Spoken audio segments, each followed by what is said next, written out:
faut bouger.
Merci pour ta présence. Merci, oh Dieu. Dans ces moments-là, c'est le Saint-Esprit qui anime mon cœur, car je ne peux plus m'exprimer. Dans ces moments-là, c'est le Saint-Esprit qui anime mon cœur, car je ne peux plus m'exprimer.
Donc demandez alors à Dieu, Seigneur, la moisson est grande, les hommes sont là, alors que dois-je faire?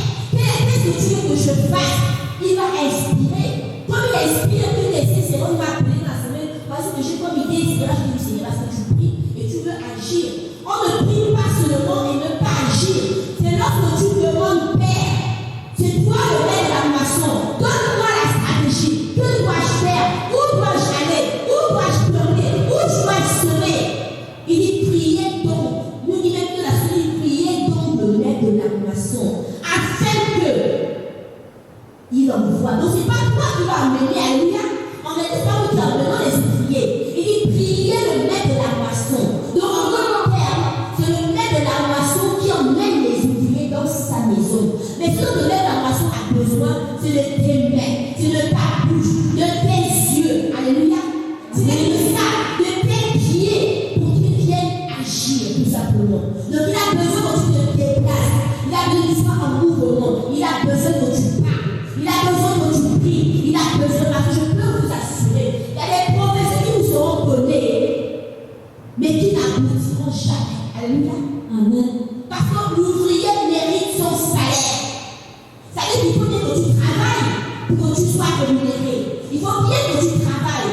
Hein, mon frère, il faut que tu travailles, il faut travailler tous les matins pour que tu aies ton salaire à la fin du mois. Donc si tu as ton travail et tu ne travailles pas, tu n'auras rien à prendre de lever à la société distraite. Si vous ne travaillez pas, vous aurez quel salaire? Vous aurez quel salaire? Je peux me laisser, voici, tu as une raison peut-être de s'aider pour eux, ils écrivent. Alléluia.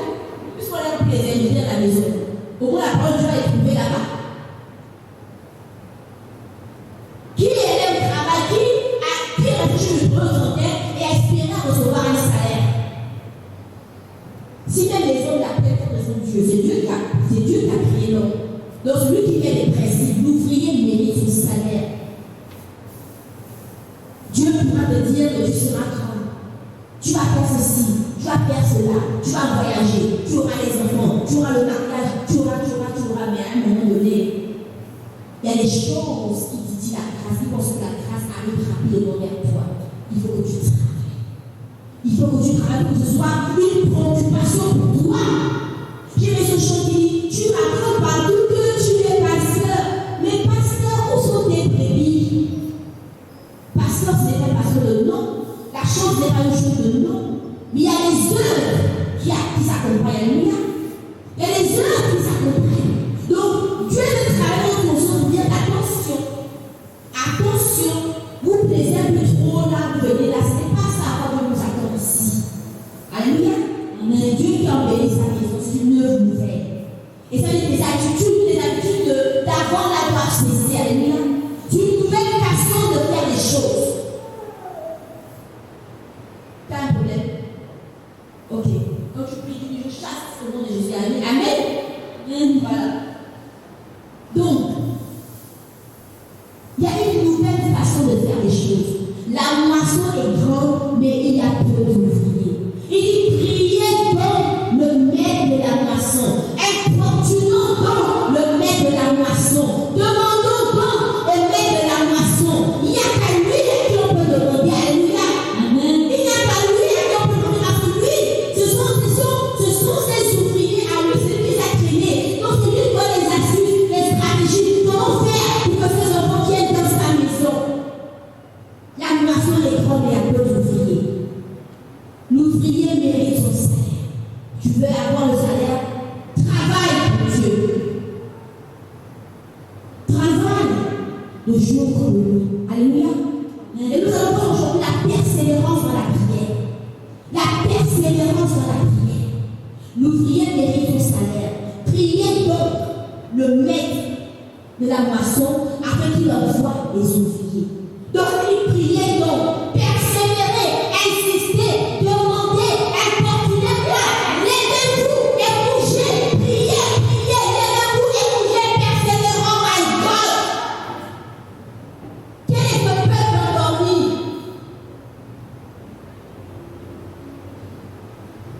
Quel est ce peuple? Et nous voulons recevoir un salaire.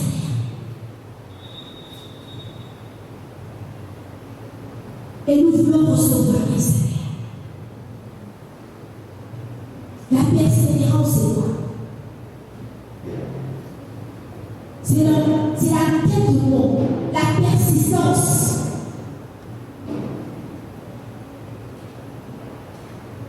Si une personne s'obstine, fait preuve d'opiniâtreté, de constance, de ténacité, d'acharnement. Tu es acharné. Tu fais preuve de persistance. Tu demandes pas juste une seule fois, mais tu continues avec opiniâtreté, avec insistance. Et c'est quoi la prière? C'est un acte, une attitude. C'est une relation avec Dieu qui nous permet de communiquer avec lui, parler avec lui. Donc on doit parler avec Dieu avec insistance, avec opiniâtreté. On doit demander le maître du Seigneur, comment faire?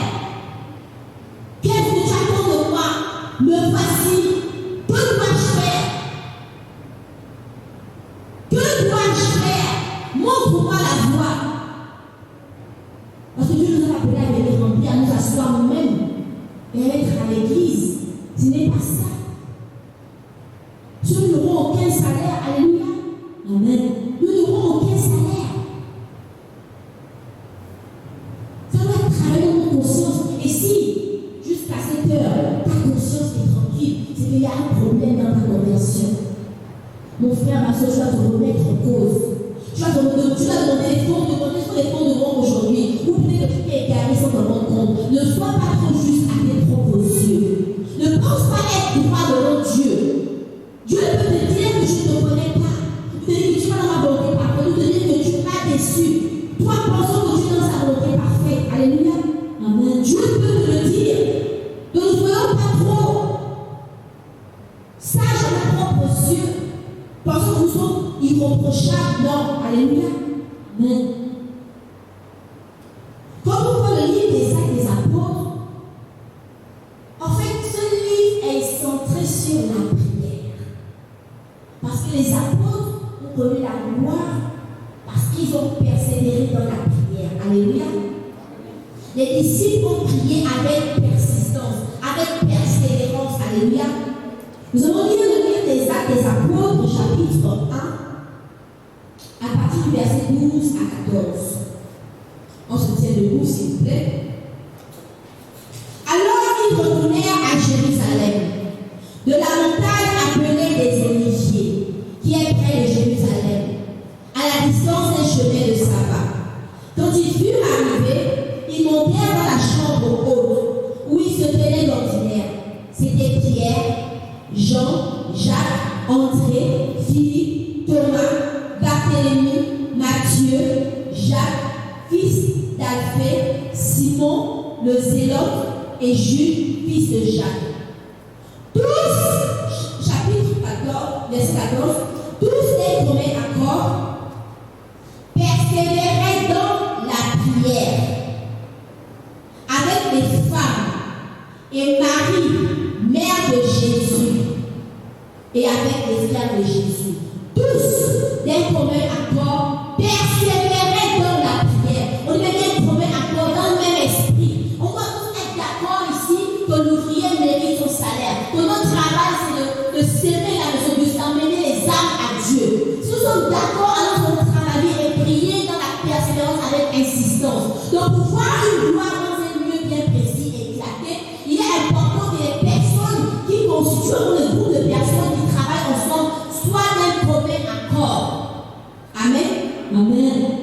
Il est important parce que vous avez notre opinion déjà, où c'est dispersé, tu penses toi-même différemment, rien ne va marcher. Dieu peut opérer dans la division. Dieu opère dans l'unité. Alléluia.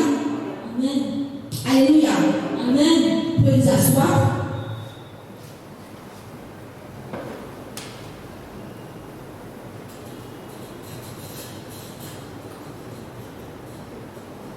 Alors, tous d'un commun accord. Alléluia.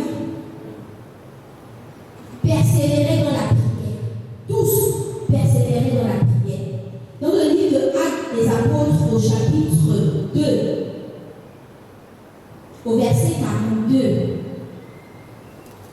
Il persévérait dans l'enseignement des apôtres, dans la communion fraternelle, dans la fraction du pain et dans la prière. Il persévérait dans la prière. Alléluia. Il persévérait dans la prière. Le livre de Romains, chapitre 12, verset 12 dit: réjouissez-vous en espérance, soyez patients dans l'affliction, persévérez dans la prière. Réjouissez-vous en espérance, soyez patients dans l'affliction, persévérez dans la prière. Alléluia. Donc, les apôtres persévéraient dans la prière pour un but bien précis. Alléluia. Ils ne persévéraient pas juste pour le seul fait de vouloir persévérer. Souvent, on persévère parce que Dieu nous a promis quelque chose. Parce qu'il y a une promesse qui est liée à quelque chose. Dieu t'a souvent promis un emploi. Et quand tu persévères, quand tu déposes aussi, tu n'abandonnes pas parce que tu veux voir la gloire de Dieu. Alléluia. Donc, la même chose que les apôtres, Dieu leur avait promis plusieurs choses. Lorsque nous voyons le chapitre 1 au verset 5, que Dieu avait promis en fait que vous, dans peu de temps, vous serez baptisés du Saint-Esprit. Donc, vous allez être baptisés du Saint-Esprit. Qui seraient ces témoins en Judée à Jérusalem? Alléluia. Amen. Qui vont être remplis du Saint-Esprit. Qui vont expérimenter les miracles et les prodiges. Qui vont faire des choses extraordinaires. Qui vont baptiser au nom de Jésus. Que les malades vont être guéris. Que les infirmes marchent. Que les aveugles voient. Et même les morts vont ressusciter. Donc les apôtres priaient. Ils persévéraient parce qu'ils voulaient l'accomplissement des promesses de Dieu. Amen. Amen. Parce qu'ils voulaient voir l'accomplissement des promesses de Dieu. Ils ne persévéraient pas en toute prospérité. Non. Ils persévéraient avec un petit bien précis. Seigneur, fais ta gloire. Seigneur, tes promesses s'accomplissent. Seigneur, aussi que tu as dit que tu le fasses. Seigneur, aussi que tu as promis que tu accomplisses. Tu as dit que nous allons recevoir une puissance de du ciel. Nous serons tes témoins. Tu as dit qu'au travers de les malades vont être guéris. Tu as dit, Seigneur, réponds. Seigneur, révèle-toi. Donc, ils insistaient d'être communs encore. Parce que tous voulaient voir la gloire de Dieu. Alléluia. Amen. La Bible insiste, Dieu insiste d'être commun encore. Quel est ton état? Quelle est ta conscience? Pourquoi viens-tu dans cette maison? Qu'attends-tu exactement? Que veux-tu voir en dans cette maison? Qu'est-ce que tu espères? Si tu viens ici pour travailler pour Dieu et donner un salaire, alors tu ne peux comprendre pourquoi. Mais si tu viens pour instruire les gens, on dit que moi, je viens juste, je regarde les chaises, il y a encore les gens sont remplis. Non. Ça ne sert à rien. Non, c'est une grâce que de contribuer ou encore à la construction de quelque chose. C'est une grâce et un privilège. C'est vraiment une grâce et un privilège. Donc, je vais vous poser la question, qu'est-ce que je fais? Quel est l'objectif? Qu'est-ce que Dieu t'a promis? Que t'a-t-il promis qui ne vient pas jusqu'à présent? Alléluia. Les apôtres ont prié et ils ont vu la gloire de Dieu. Pourquoi est-ce que nous, quand nous prions, nous ne voyons pas la gloire de Dieu? Donc, il y a un problème quelque part. Alléluia. Sommes-nous figés sur l'objectif? Est-ce que quand nous prions, nous sommes focalisés sur l'objectif? Ce que Dieu a promis, Seigneur, tu as promis. Moi, je veux voir cela. Seigneur, tu as promis, je veux voir cela. Je prends l'exemple de mon fils, qui, je me dis que le petit a seulement des moyens de voir parce que les sont manipulés. Alors, il m'a demandé comment il a la grâce à moi. Il m'a dit, maman, s'il te plaît, est-ce que tu peux mettre des unités? Je lui dis, ok, je vais mettre. Mais comme c'est l'enfant, je dis, bah, je vais oublier. Là, je vais dire, maman, nous sommes des unités. Je lui dis, ok, je vais mettre. Après, j'en ai oublié. Il dit encore, maman, mets des unités. Après, j'ai envoyé la lune. Je lui dis, va mettre des unités. Elle est partie, elle s'est trompée le numéro. Et quand elle a dit, elle me dit, maman, je n'ai pas les unités. Je lui dis, il n'abandonne pas. Après, je dis, ok, je vais mettre des unités. Là, je dis, maman, pas des unités. Enfin, du coup, je t'ai vraiment pas rappelé ça. Que quand je suis même stressée, ma ego, je suis même stressée. Elle est aussi inutile. Pas qu'elle est inutile. Je dis des choses aussi, pour moi, qui n'est pas quelque chose qui est important. Vous voyez, la chose n'est pas importante, vous le dire ici. Mais le fait qu'il insiste, que j'étais obligée de sortir du boulot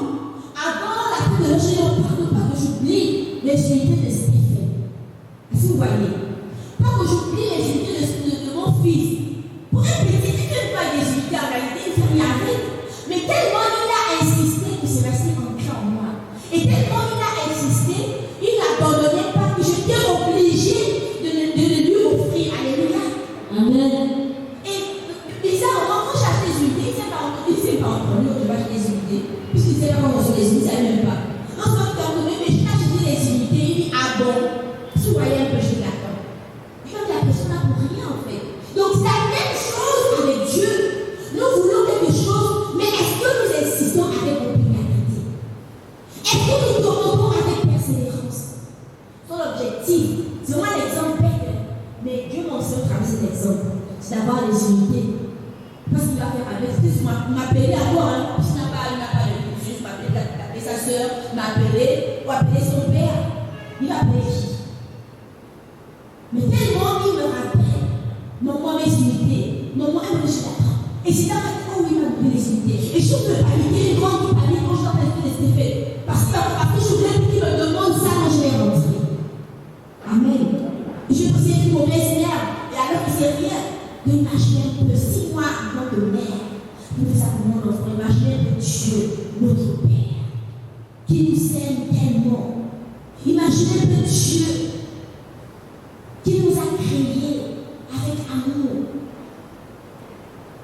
nous l'aura-t-il passé au devant aussi avec insistance, sans sa volonté parfaite, puis sans sa volonté objective. Il t'a promis et tu lui demandes, Seigneur. Alléluia. Mais malheureusement, nous adultes, nous le persévérons pas. Nous demandons pendant un temps, c'est comme si nous fixons le temps pour dire je prie pendant un temps, après ce temps-là, on se passe à autre chose. Alléluia. Mais alors que, en réalité, les disciples n'ont arrêté que lorsque le Saint-Esprit est descendu, lorsqu'il y a eu une vision du Saint-Esprit. La Bible dit que chaque jour, ils se retrouvaient. Dès qu'on met encore, ils persévéraient, ils priaient. Alléluia. Amen. Parce qu'ils voulaient que la promesse de Dieu s'accomplisse. Alléluia. Amen. Ils voulaient que ce que Dieu a dit s'accomplisse. Alléluia. Parce que Dieu leur avait dit que vous serez baptisés du Saint-Esprit. Donc ils voulaient recevoir le baptême du Saint-Esprit. Vous allez recevoir une puissance. Seigneur, où est la puissance là? Où recevoir cette puissance? Seigneur, donne-nous cette puissance. Où est la puissance? Tu devrais sortir et prier pour les malades. Afin de recevoir la guérison. Alléluia. Amen. Où est la puissance? Il priait pour la force et le courage. Donne-nous la force et le courage à aller recevoir. C'est pas facile d'évangéliser. C'est lui qui va sortir, mais c'est pas facile de prendre, de lever et d'aller évangéliser. Mais les apôtres priaient pour cela. Donne-nous le courage, Seigneur. Donne-nous la force d'aller évangéliser. Lorsque nous avons parlé de pouvoir vraiment toucher les personnes qui vont. C'est ça en fait. C'est ça la prière persévérante. La prière persévérante, c'est ça. Vous ne pouvez pas aller parler qu'on dit que le Seigneur est assis. Non, mais je demande, Seigneur, moi je suis mon salaire. Donne-moi la force nécessaire. Donne-moi la force nécessaire de pouvoir me lever et prier pour les âmes. Donne-moi la force. Mets-moi un esprit bien disposé. Permets-moi lorsque j'ai conduis-moi dans les endroits où tu sais que les gens ont besoin d'entendre ta parole. Les personnes qui ont besoin de ta maison. Guide-moi dans ces endroits-là. Aide-moi, Seigneur, à faire ta volonté. Donne-moi le courage. Enlève la honte. Lorsque je vais parler, Seigneur, même si les personnes sont très intelligentes devant moi, mais que mon esprit Saint prenne le contrôle. C'est ça à quoi Dieu nous attend. C'est ça à quoi Dieu nous attend. C'est ça à quoi Dieu nous attend. Pas venir après les visage tristes, alors que toute la semaine est passée, Dieu seul sait quelle est la voie pour reprendre le culte de dimanche. Dieu seul sait ceux qui se sont tenus pour dire que je vais inviter ou je vais parler de Dieu. Dieu seul sait. Nous étions tous dans nos occupations et nous arrivons et nous pensons qu'il va faire ça. Dieu ne le fera jamais s'il nous aidons. Alléluia. Amen. Dieu ne posera jamais les dents à ta place. Tu devras même prendre ta brosse à dents, mettre ta dentifrice et brosser tes dents. Alléluia. Dieu fera ce qui était impossible. Donc lorsque Dieu pense et sait que ce qui vont le faire est dans ta capacité et que tu dois le faire, tu peux le faire, alors Dieu ne fera jamais cela pour toi. Amen. Lorsque Dieu sait que ce qu'il te demande de faire est dans ta capacité, que tu es capable de faire cela, alors Dieu ne fera jamais cela pour toi. Il ne viendra agir que lorsqu'il saura que tu es capable de faire certaines choses. Quand tu seras dans les capacités de faire certaines choses, que Dieu t'a aidé à venir. Là où tes forces vont s'arrêter, c'est à ce moment qu'il vient intervenir. Mais pas l'autre qui sait que Dieu est capable de faire ces choses, mais que tu ne veux pas les faire, ou encore tu es en train de t'enorgueillir, ou encore tu es en train d'être paresseux tout simplement. Amen. Et là, l'attitude de disciple, s'il vous plaît. Nous voulons que la main de Dieu, nous voulons que les miracles soient accomplis, nous voulons que les choses que nous avons promis se fassent. Nous avons les rêves, nous avons les choses que nous voulons réaliser, travaillons pour Dieu. Amen. Mais ce que tu as en toi au service de Dieu. Parce que n'oublions jamais que le travail que nous avons, c'est Dieu qui donne ce travail. Donc le même Dieu permet que tu sois un joueur. Amen. Amen. Comme le soit le maire, un président, premier ministre, whatever, c'est ce Dieu-là qui est capable, quand tu n'as rien pour l'instant, tu es insignifiant, de te donner de la valeur, de t'élever avec qui je ne peux pas passer. C'est Dieu qui est capable de faire cela. Amen. Non parce que juste Dieu qui est établi, Esther avec, il peut aussi le faire pour toi. Donc arrêtons de réciter la Bible, mais maintenant vivons la parole de Dieu. Arrêtons de réciter. Les disciples ont dit, il était écrit, il est écrit, mais dit, il est écrit, voilà ce que j'ai vécu. Vivons aussi la gloire de Dieu, vivons aussi la parole de Dieu, vivons la manifestation de la gloire de Dieu. Vivons aussi cela. Donc il priait pour que Dieu puisse guérir les malades, pour le salut des âmes. Là, vous voyez Pierre, seulement dit, ce que Dieu a dit, le monsieur, ce que Dieu fait, ce que je te donne. Il y a la puissance de Dieu, l'onction de Jésus, parce qu'il faut prier pour cela. Vous voulez vous lever, on n'en parle pas de Dieu, prier. Mais Dieu a prié avant le maire, pour qu'il t'équipe, pour aller prier pour les malades. Les disciples l'ont fait, voilà pourquoi il y avait un résultat. Amen. Ne va pas déjà le prie d'abord. Remets-moi une puissance, remets-moi une onction de guérison. Après, au travers de moi, tu guérisses les malades. Mais ne te laisse pas, quand tu es malade, mais tu jures que tu parles de toi. En fait, non, tu préfères poser les mains. Toi-même, ta propre vie, toi-même, là, tu es malade. Physiquement, tu es malade. Spirituellement, tu es malade. Mais tu jures que toi qui vas aller imposer les mains. Je suis malade, viens imposer les mains. Quand tu te vois guérir toi-même, non, attention. Et beaucoup se font frapper. Parce que tu ne sais pas qui le démon, qui est au cœur de la personne, pour laquelle tu vas aller prier. Alléluia. Donc il faut être équipé. Il faut avoir l'accord de God dans tout ce que nous faisons. Il faut être équipé. Là, il faut déjà prier. Préalable. Seigneur, remplis-moi ton Esprit Saint de l'onction de guérison. Pas pour que je me fasse, pour que toi tu guérisses. Parce que c'est ça en fait la manifestation de Dieu. Pour que tout le voit l'œuvre de ses mains, il faut bien. Il a dit les malades seront guéris en mon nom. De l'autre côté, j'arrive pas.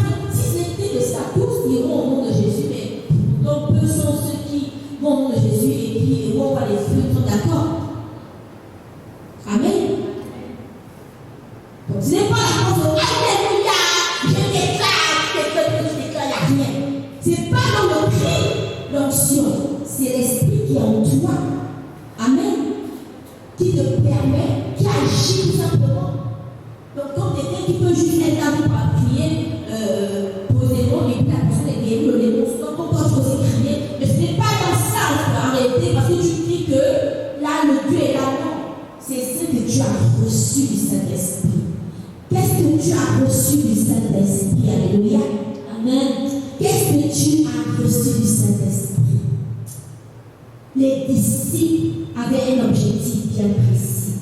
Un but commun. Un premier accord. Un premier accord. La moisson est grande, la peau est un premier accord. Dans le contexte, ça se met dernier avant Luc 10, verset 2. Dieu nous a bien dit de prier le maître de la moisson. Mais combien sommes-nous à vraiment prier le maître de la moisson? Parce que si on prie, c'est la prière que Dieu inspire. C'est là où tu as des idées. Alléluia. Amen. Il y a une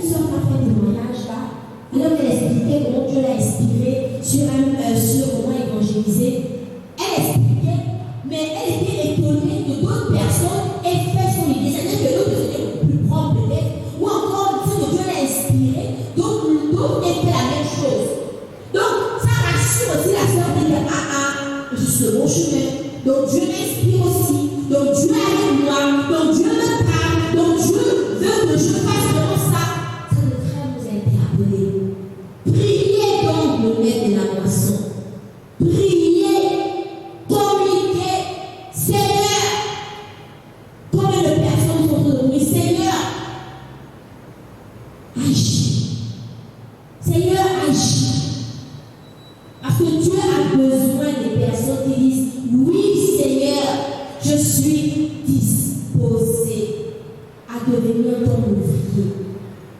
Prier. Ce que Dieu te demande aujourd'hui, c'est quelqu'un qui veut des personnes disposées, disponibles, qui vont dire oui Seigneur, je suis disposé à te servir. C'est ce qu'il veut. Ce n'est pas mon titre. Prophétesse Lydia, ce n'est pas prophétesse qui va me sauver. Ce sont les œuvres. Alléluia. Ce n'est pas mon titre de prophétesse. Il y en a tellement. Mais c'est les œuvres. Où sont mes œuvres? Qu'est-ce que je fais pour l'avancement du royaume de Dieu? Combien d'âmes au travers de moi Dieu touche? Combien de personnes de moi Dieu restaure? Qu'est-ce que je fais? Suis-je un exemple? Quelles sont les questions que nous devons nous poser? Alléluia. Ce n'est pas évangéliste, prophétesse, apôtre, docteur, c'est pas se mélanger pasteur, prophétesse, non! C'est bien, c'est dit. Mais faisons attention que ces titres ne nous perdent pas, nous ne perdons pas le but qui nous sommes en Christ. Nous sommes d'abord les ouvriers avant tout. Et un ouvrier doit travailler. Amen. Il y a un temps pour tout. Il y a un temps où on dira, c'est fini. Vaillant servant, vaillant serviteur, tu peux t'asseoir, c'est ton repos. Mais nous ne sommes pas encore à ce stade-là, malheureusement. Mais nous devons nous reposer. Amen. Amen. Nous ne sommes pas encore à ce stade-là. Nous ne pouvons pas nous reposer. Dieu nous entend des cris. Qu'est-ce que peut? Nous nous sommes restés du temps à l'église avant l'Éternel. Hein? Qu'est-ce qu'on peut faire? Il faut que, oh Seigneur, Seigneur, nous, Seigneur, où aller? Il faut que, comment Seigneur, comment faire? Montre-moi, exprime-moi. Aujourd'hui, il faut que je touche quelqu'un. Alors, on ne met pas. Qu'est-ce qu'elle veut? Qu'est-ce qu'il veut encore? Dieu veut cela. Il va entendre les femmes monter vers lui. Alléluia. Amen. Il va entendre. Donc il a besoin que je dise aujourd'hui, Seigneur, je suis disposé à devenir ton ouvrier dans ta maison. Et qui dit ouvrier, dit travailleur. Alléluia. Amen. Donc Dieu a besoin que nous puissions coopérer. Il ne va pas nous obliger. Dieu ne t'oblige à rien, que tu le péché des âmes, ne t'obligera jamais à le faire. Alléluia. Mais il demande qu'il y ait une coopération. Nous devons coopérer. Il dit, bon, ok. Donc, si Dieu soit disponible, si tu es disponible et si tu es disposé, alors moi je vais agir au travers de toi. Donc, tu dois être disposé. Alléluia. Amen. Tu dois disposer de tout. En fait, tu dois aussi donner à Dieu ce que tu as, de ton temps, de ton savoir, de ton intelligence, hésiter, de ton temps. C'est ça en fait. La vie est tellement imprévisible. Donc ne pensons pas qu'on a toute une vie. C'est le temps que tu as la chance de la peine, de faire le bien et faire le à fond. Parce que tu ne sais pas si tu finis, tu verras la fin de l'année. Tu ne sais pas si ça va 15 ans, 20 ans, 30 ans. Nul ne sait. Alors que Dieu te fasse grâce de donner ton à certains peuvent faire un clin d'œil. Mais puisque nous ne savons pas. Parce que nous pensons si on pense qu'on est éternel en fait. Lorsqu'on perd un membre proche, on réalise que nous allons aussi mourir. Lorsqu'on perd un membre proche, on se dit, oh, moi aussi, on dira oui. Quand on perd un membre proche, on se dit, tu seras longé, les gens qui t'auront. Mais maintenant que tu as encore dit, que fais-tu? Le temps appartient à Dieu. Le temps ne nous appartient pas. Pendant que tu vis, que fais-tu? Pendant que tu vis, que fais-tu? Le temps appartient à Dieu. Faisons attention. Là, pourquoi il dit que ne remettez jamais à demain ce que vous faites aujourd'hui? Parce que demain prendra soin de lui-même. Alléluia. Amen. Demain, c'est demain. Mais aujourd'hui, ce que tu fais pour Dieu.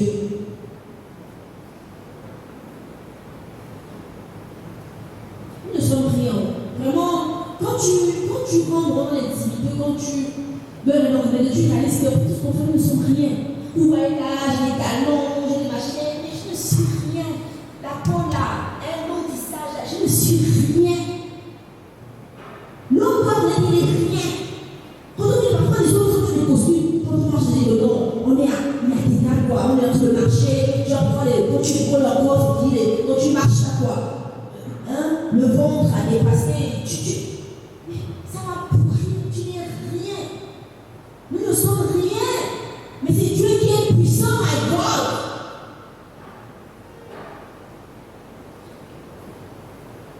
Avant vous avez créé, c'est quand Adam et Ève ont péché, qu'ils ont su que c'était nus. Donc ça, c'est pour nous couvrir l'humilité tout simplement. Mais nous ne sommes rien. Aujourd'hui, tu peux être élevé, demain je suis libre. Les gens qui sont avec toi là, quand je t'ai élevé là, quand tu tombes là, ils ne seront même plus avec toi. Les gens quand tu t'es élevé là, quand tu tombes là, tu les as vus. L'homme est mauvais. L'homme regarde ce qui frappe. Quand Dieu t'élève, celui qui assure aussi ton trône, celui qui les sécurise. Mais l'homme qui t'élève, il permet pas de descendre, de réduire en moins que rien. Moi, je sais que ma vie dépend de Dieu. Mon élévation, c'est Dieu. Ce ne sera jamais un homme. Même si Dieu me passera par les hommes, mais c'est Dieu qui gère. Il faut qu'on comprenne ces choses-là et qu'on travaille pour notre maître.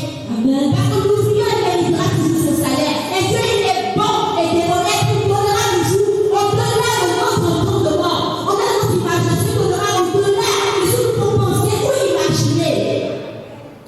Quand tu dis de bénir, my God, tu ne te souviens plus de ce que tu as vécu comme galère. Tu ne te souviens plus de tes manquements, des humiliations que tu as eu à voir. Quand tu décides de te poser un regard sur toi, tu ne vois plus les lamentations, tu ne vois plus l'humiliation ou les rejets que tu as eu par le passé. Parce que Dieu, quand il te bénit, il te comble. Amen. Il te comble.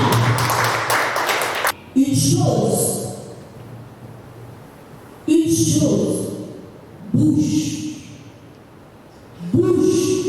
parce que la persévérance n'est pas statique. La persévérance n'est pas mobile.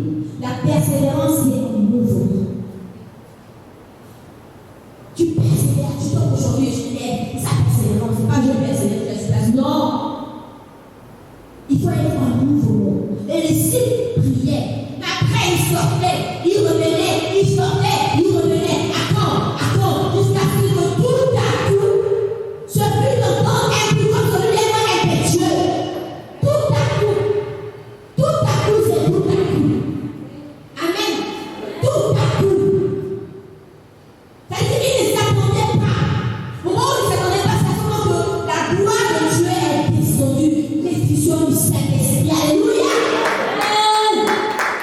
Tu ne pries pas seulement et tu attends que ça descende. Dieu t'a dit, toi, en mouvement, Dieu t'a promis, il te rassure encore, mais toi, bouge, j'attends toi. Bouge. C'est dans l'action du mouvement que Dieu nous surprend. C'est dans l'action du mouvement que Dieu nous bénit. C'est dans l'action, en bougeant, en essayant. Comme avec Pierre, la pêche miraculeuse. Tu ne sais pas comment ça peut se faire. C'est dans le mouvement, dans l'action, dans la persévérance n'est pas statique. Il faut être en mouvement. Il faut bouger. Amen. Parce que le livre de Jacques, chapitre 5, verset 7, dit que la prière fervente du juste a une grande efficacité. On a dit, Élie était la même nature que nous. Élie a fait le droit, tu as fait quoi? Hein? Tu l'as toujours. Élie était la même. Oui, il était. Mais justement, devant les imiter, pourquoi tu n'arrives pas à faire que le feu des eaux n'arrive pas à faire le feu? C'est quoi notre problème? Il y avait persévéré la foi. Vous allez persévérer avec insistance. Seigneur, je ne fais pas ça, c'est la honte pour toi. C'est pour toi la honte. Tu as vu là, ça c'est un défi. Seigneur. Attendez. Qu'est-ce que nous on fait? N'oublions jamais. L'ouvrier mérite son Alléluia. Alléluia. Alléluia. Seigneur, voici mon cœur qui veut faire ta volonté. Seigneur, voici mon cœur qui veut faire ta volonté. Ta volonté. Simplement ta volonté. Ta volonté. Simplement ta volonté. Seigneur, voici mon cœur qui veut faire ta volonté. Seigneur, voici mon cœur qui veut faire ta volonté.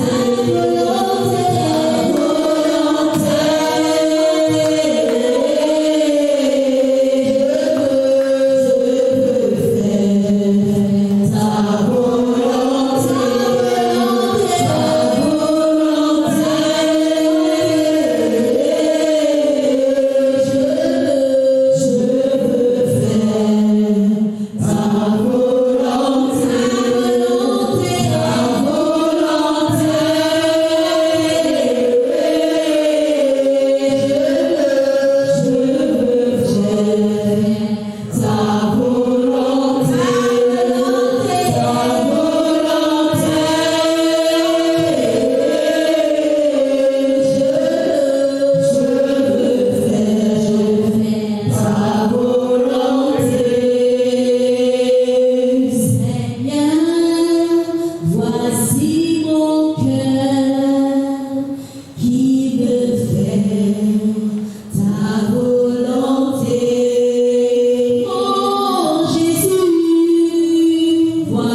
Seigneur, pour t'obéir, je n'ai pas refusé de porter ma croix. Emmanuel, pour t'obéir, je n'ai pas refusé de porter ma croix. Oh, tu m'envoies, tu m'écris, tu m'envoies,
Oui, Père, nous sommes là pour travailler pour toi. Nous